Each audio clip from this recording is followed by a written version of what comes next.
The slow sound of dripping water filled the atmosphere as the girl slowly opened her eyes. Confused, she found herself in a prison cell. She'd been bound by shackles on her hands, legs, and neck.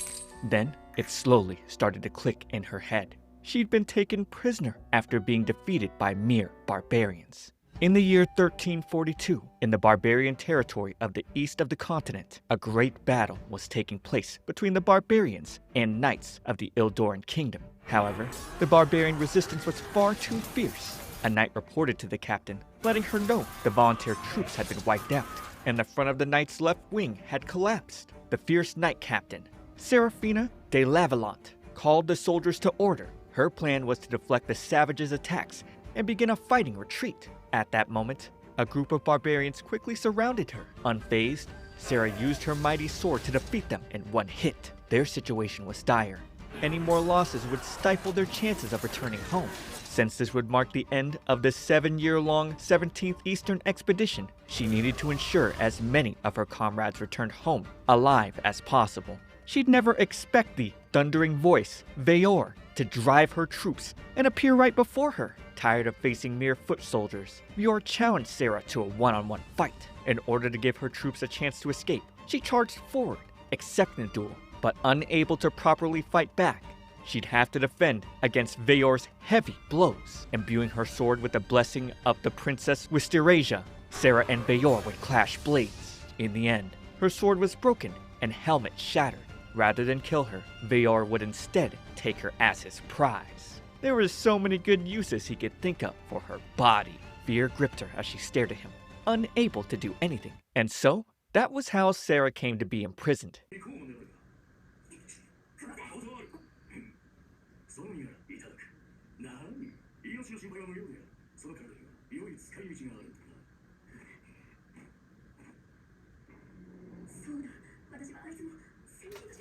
Oh, that's GG's, guys. When you lose a battle like this is all, you're pretty much, yeah, it's over. She felt the barbarians would torture her for intel first, before being put to work in the fields. Recalling Veyor's words, she trembled. The thought of the barbarians making sport of her sent shivers down her spine. Still, she feared for her troops. The time she bought them definitely wouldn't have been enough to escape. Even if the rear was able to get away, the front line would have been broken into pieces. Even more pressing than that, without control of the eastern lands where the barbarians ruled, the people of the capital would surely perish. Unable to defend their livelihood as a noble should, Sarah was filled with frustration. Opening the cell, Cersei walked in, introducing herself as one of Veyor's servants. Sarah assumed she was here to press her for intelligence, but Cersei had only been given one command, to make sure Sarah was in a condition that was to her master's liking. As she rolled the chains, Sarah was pulled to the wall, her movements restricted. Whatever was about to come her way, she wouldn't submit to mere torture. To her surprise, Cersei was cleaning her up. Hearing that Sarah had exchanged blows with her master, she expected a more brutish woman, but Sarah was a lot more feminine. Sarah demanded to know what Cersei was doing as she searched a bag. Cersei didn't think telling her would make a difference. Holding a blade in her hand, she made it clear that Sarah was never leaving here again. With the plier and blade in hand, it was time for the finishing touches. It looked like the end for Sarah, but Cersei would undo her chains, dress her hair, clip her nails, and dress her up properly. She even used scented oils on her. With that done, Sarah looked presentable. Suddenly, a loud shout echoed from outside. It could only belong to one person. Heavy footsteps filled the air as Veyor approached the prison. Standing before his prize, his presence was nothing short of terrifying. Then, he properly introduced himself as the heir to Great Chief Oldeon One-Eye. His huge stature and golden eyes made Sarah believe he couldn't be human. She now understood what the barbarians were after. Her grandfather had told her of the Eastern expedition that happened 20 years ago. Back then, it sounded like a fairy tale, but now the truth was clear. She was of the Lavalante Margraves of the Ildoran Kingdom, the youngest daughter of the former lord, Matthias, commander of the Eastern Expeditionary Force's first company. Serafina vowed not to beg for mercy. If the barbarians planned to use her for sacrifice, then so be it. The least she could do was maintain her dignity. Cersei and Veyor looked totally confused, wondering what this crazy girl was talking about. Veyor made it clear that he brought her here to be his bride. Flustered, she tried to make sense of what he just said. Maybe he was trying to get her to lower her guard, but if that were true, there was no need for him to wait all this time. Whether they were enemies or not, it didn't matter. For generations, his clan had a tradition of taking lady knights as their brides. And this dude's barbaric brain thought that would be enough to convince her. Nevertheless, he wasn't doing this out of respect for tradition. When they crossed blades, her quality became apparent to him. He told her the sword speaks in greater volume than thousands of words, and he sensed a profound sincerity in her blade.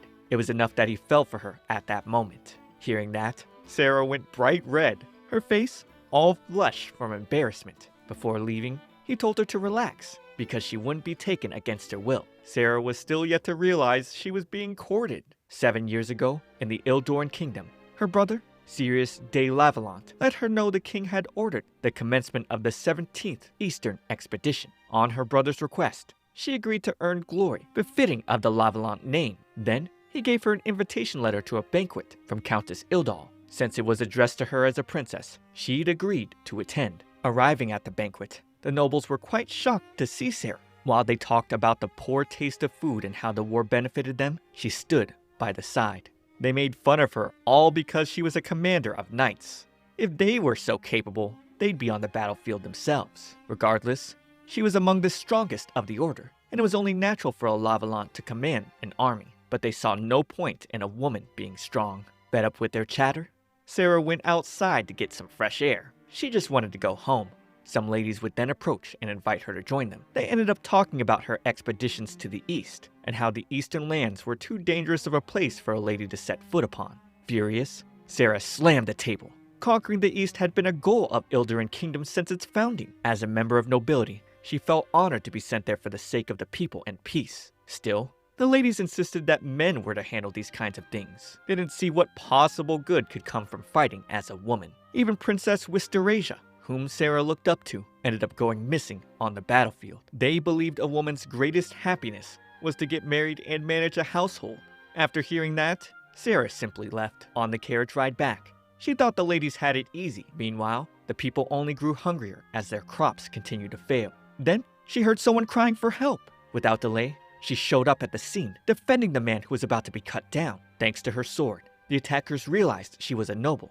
But that didn't matter. They charged in to attack her. With no other choice, she knocked them to the ground, disarming them. These men were desperate and would rather resort to such behavior than die of hunger. Sarah would offer them her necklace on the condition they'd never do evil again. After they left, she was more determined to conquer the East. That way, the people could live fuller lives. The following day, before taking her leave, Sirius approached her, asking if she had failed to find a husband again at the party. Her brother was disappointed that she wanted to be a knight so badly. He reminded her that she needed to marry while there were still viable prospects. A sword had never changed policy. As he yelled out her name, Veor would suddenly appear in Sirius's place, insisting on taking her as his bride. Sarah immediately woke up from that dream, drenched in cold sweat. She'd unexpectedly noticed Veor sleeping next to her, and she'd be more frightened seeing his glowing stick pop out. Sarah's scream woke Veor up. Then, she questioned how she suddenly came to be in his room and why he was nude.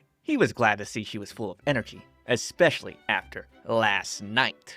Having no recollection of what happened last night, Sarah figured it was best to not remember. However, she reminded Veor that he promised not to force himself on her. He told her not to quibble over the details, but her chastity as a lady was not to be treated as some trifle. Scared that she might end up bearing his child, she asked to be killed. He'd smack her head, asking why she sought death. She felt he'd never understand. The shame of being defeated and taken captive in battle, compounded by the shame of attacking a nude, unarmed opponent, all these would disgrace a knight's honor. So, before she'd become a bigger embarrassment, she would prefer to be put out of her misery. However, Cersei would then come in, telling Sarah she was lucky to wake up with no trouble. Apparently, after Veor returned yesterday, Sarah had a mild overdose of sleeping drugs used to transport her here. She suddenly started vomiting before collapsing. Veor was worried about her. Hence, she was brought to this room to rest. He apologized because the dose administered was the same as his people used. It was a type of paralytic poison that slowed the flow of blood, which made it good for helping wounds close. In the end, Veor hadn't forced himself on her. Embarrassed about the misunderstanding, Sarah asked for a sword to beat some sense into him. After dressing up, Veor asked her to join him in the other room for breakfast once she had calmed down. She couldn't believe a knight such as herself was being sheltered by barbarians. She recalled her grandfather acknowledging she was a bit too talented at swordplay. He felt if she were a man or had given up being a knight, then perhaps she might have known some happiness. Even her brother hated the fact that she was so desperately trying to prove herself as a knight. The only one who had approved of her blade was Feor. She paid so little mind to her femininity, the last thing she needed was to suddenly be desired for it. Still seeing herself as a prisoner of war, she believed a breakfast was likely to be the bare minimum. Having dealt with military rations already, Sarah didn't think the barbarians could be worse. She would display the pride of the Lavalon clan that was chosen to be part of the Eastern expedition. Walking into the room, she'd be shocked to see a large piece of meat being grilled. Her eyes swirled, and she was drooling. Given the state of her homeland, she had never come across such a feast. Bro, this is crazy. I definitely love all that meat in my mouth. Wait. Feor would then cut a quarter piece for her. It was larger than her torso. Of course, she believed there was some hidden agenda, like he was foisting such luxury on her to winnow away at her knight's pride so that he might tame her. Regardless, she would rather starve to death than be indulged by barbarians. But her rumbling stomach would beg to differ. Embarrassed, she asked for death once again. At this point, she was too fond of saying that. Feor told her that not eating, in spite of her body needing it, was nothing more than selfish deception. She needed to stop second-guessing everything and just eat. As he smiled at her, Sarah went flush. Cersei then told her that this meat was hunted specifically to welcome her. Feor had gone on a hunt by himself, so that she would have something to eat upon waking. He was as capable as he was famous, and would be the equivalent of one of the Western royalty. For Sarah to reject his hospitality would be seen as bad manners for a noble, so in order not to bring shame to her name, she accepted. Slicing the meat, she couldn't believe how tender it was, and one bite sent her to paradise. It was so tender and juicy. Not even Ildoran royalty got to eat something like this. Curious, she asked Feor what kind of meat this was. He offered to let her see for herself by looking out the window. When Sarah set her sights on the dragon, she couldn't believe it. She was feasting on the legendary flying monster. In the West, they believed dragons breathed fire and had toxic flesh. Feor confirmed those types existed. However, the one they were eating was a different breed. Unable to resist the sweet taste, she ate everything on her plate. After that, Sarah was shocked to hear she was allowed to go outside. There was something around the mountain Feor wanted to show her. Obviously, she couldn't fully trust him. It didn't make sense to be waltzing around lands filled with such bizarre creatures. He figured she was just being a scaredy cat. And so, Sarah was baited into following him. She made it clear that she still didn't trust him. Regardless, Feor had a feeling she'd like the surroundings once she'd seen them. Stepping outside, Sarah marveled at the vast grass fields and forests all around. The lovely ocean sparkled as it reflected the sunlight. The land was more bountiful and richer in nature than she imagined. The life in these lands had always been strong. Feor hoped she wouldn't faint from it all. Being mocked wasn't something she appreciated. Sarah believed the dragon and the scenery were basically sneak attacks, although she had no idea of what he planned to show her. She'd brace herself so she wouldn't be surprised. The sight of animals all around still shocked her. According to Feor, dragons didn't bother humans as long as their lairs were left alone. Once Sarah lived here long enough, she'd get used to it. Soon after, they came to a waterfall. This was the first time she'd ever seen one. She tried to claim her land had some as well, but deep down, she knew it was a lie. Aside from the beautiful view, there was one other thing Feor brought her here for. Suddenly, he'd ask her to strip, and told her there was only one thing a man and woman could possibly do without their clothes. Hey yo! Sarah got a bad feeling. However, Feor was talking about bathing. Nevertheless, she found mixed bathing to be indecent. But that was how things were done around here. Cersei pointed out that she was starting to stink. They didn't have regular bathhouses here, and wiping her down like last night can only do so much. Sarah and Cersei ended up using the water together, while Feor went to a different stream. Sarah assumed Cersei was here to make sure she didn't run away, but in truth, it was actually to keep her safe. Suddenly, a creature known as the Sawaiwau emerged from the water. Sarah was frightened, but the monster moved on. The ones found here were pretty docile. They were basically surrounded by monsters. Too scared to bathe here, Sarah ran away. Realizing she left her clothes and shoes behind, she decided to go back for them. But she'd hear a voice asking who was there. She was scared that this person might be a real savage.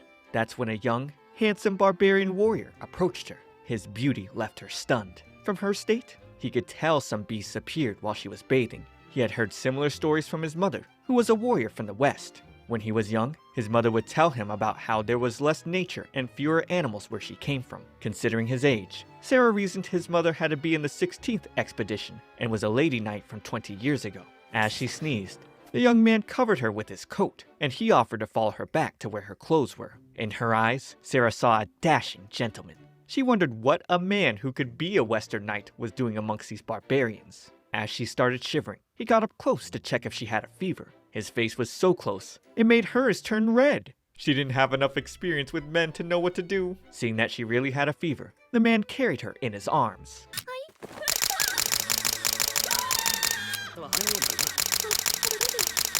Sarah did nothing to resist, enjoying this sweet moment. Shortly, Cersei met them, revealing that the young man was actually Veor. He just didn't have his beard. He teased Sarah about how much she blushed, and she responded by slapping him. But that only made him fall for her even more.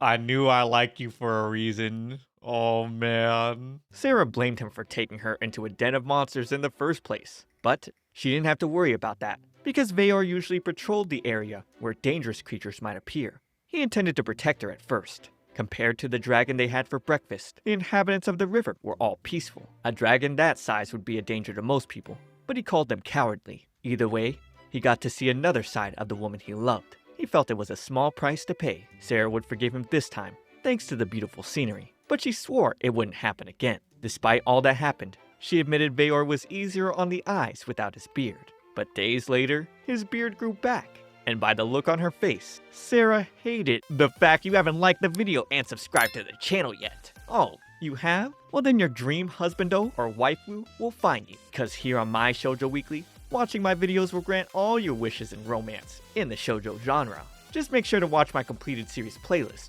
for hour-long plus stories while you wait for that special person. So come on, hit that subscribe, I'll be your guy.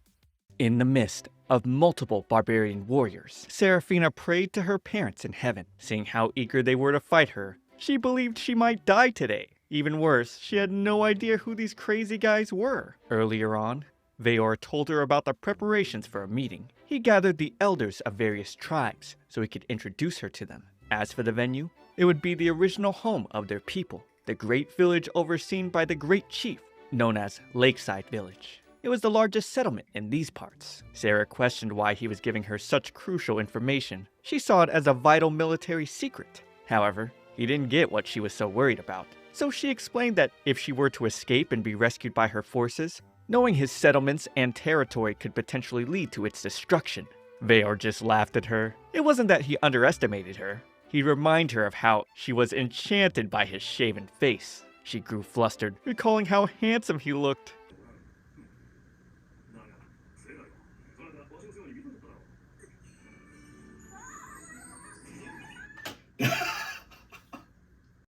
Okay, so he knows after she saw how handsome his face was shaved, he got her wrapped around his fingers. And if it isn't just the shaved face, it's how manly he is, him bringing her huge slabs of delicious meat. Yeah, this guy is him for sure. She said he was being childish for always bringing that up, but Veor found it charming, seeing how embarrassed she was. For him, her worries would be moot if she lost the desire to return home. After all, he planned to make her his wife, which included making sure she fell for him. Sarah's face turned red immediately, questioning where he got all that confidence. They were already starting to look like a couple.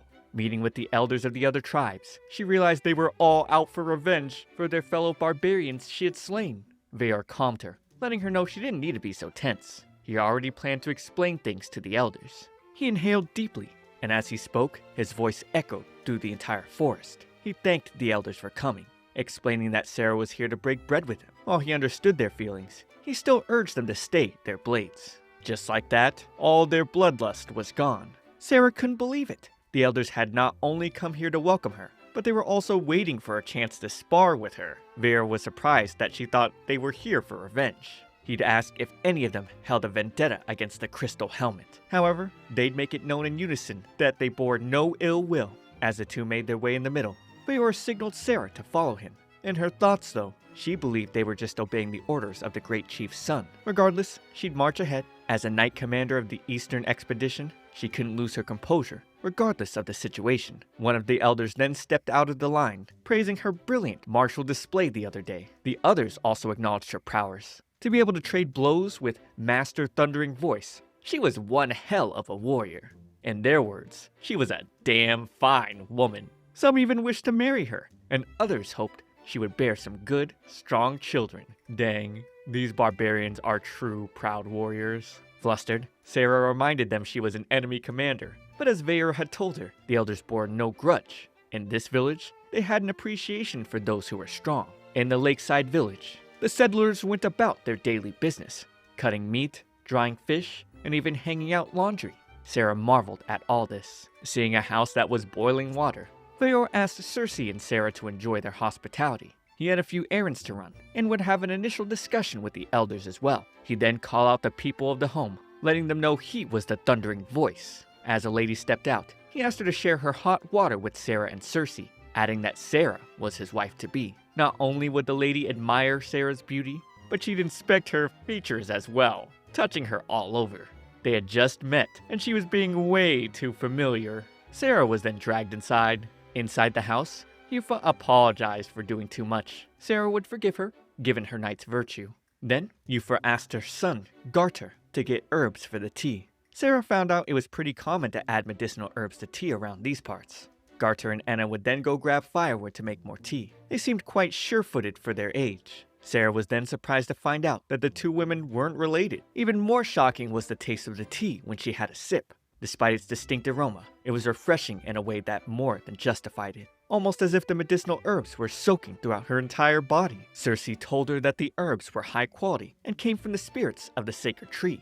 After enjoying some more tea, Sarah asked if communal houses like this were common in barbarian territory. She couldn't imagine it was just these 4 people living here. So she asked if their husbands were some of the warriors who were outside. That was when Yufa revealed that their husbands had passed away a while ago. Hers died in the war to the west, while Garter was still in her belly. Sarah now figured their husbands were victims of her army. Considering she needed to secure resources for her people, Sarah reasoned to herself that she didn't need to feel sympathy for these barbarians. But she still felt guilty in her heart. Seeing Garter's smile only filled her with more guilt. She couldn't offer apologies for the lives lost in her army's expedition, but she accepted their hate and told them they had the right to avenge their husbands. Yufa didn't get what she was saying though. Although she was a bit sad that her boy didn't remember his father's face, she was happy with the fact that he was lucky enough to be beside his father after he passed. She felt lucky enough to be left with Garter. It wasn't just war either though. Whether it was dragon hunting, beast hunting, or sometimes even monster hunting, the men sometimes got their limbs hurt so badly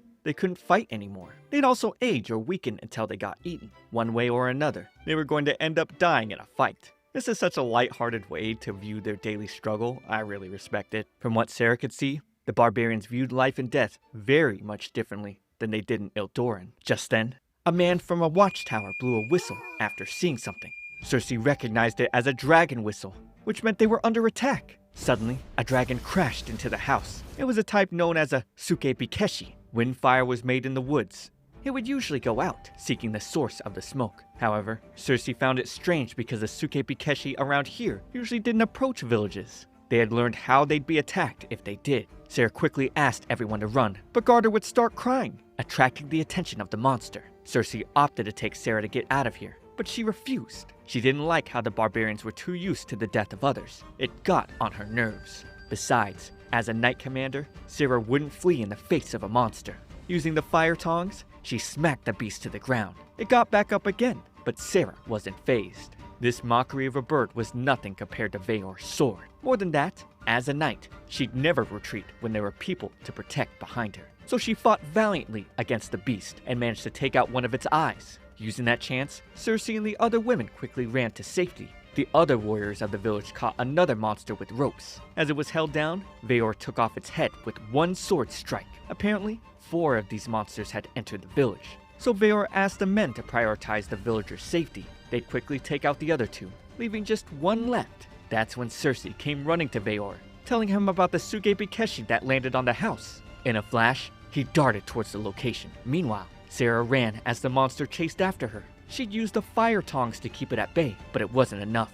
Its next attack shattered the tongs, leaving her defenseless. As the monster charged at her, Sarah thought that showing mercy for the weak after invading their lands might be little more than hypocrisy. She accepted her fate, knowing this way she would have lived and died as a knight. At that moment, Veor came running in from behind, telling her to cover her ears. He'd roar at the beast to petrify it. With that opening, he'd send it to the grave. Then, he thanked Sarah for protecting Cersei and the other women, but more than anything, he was truly relieved to see that she was safe.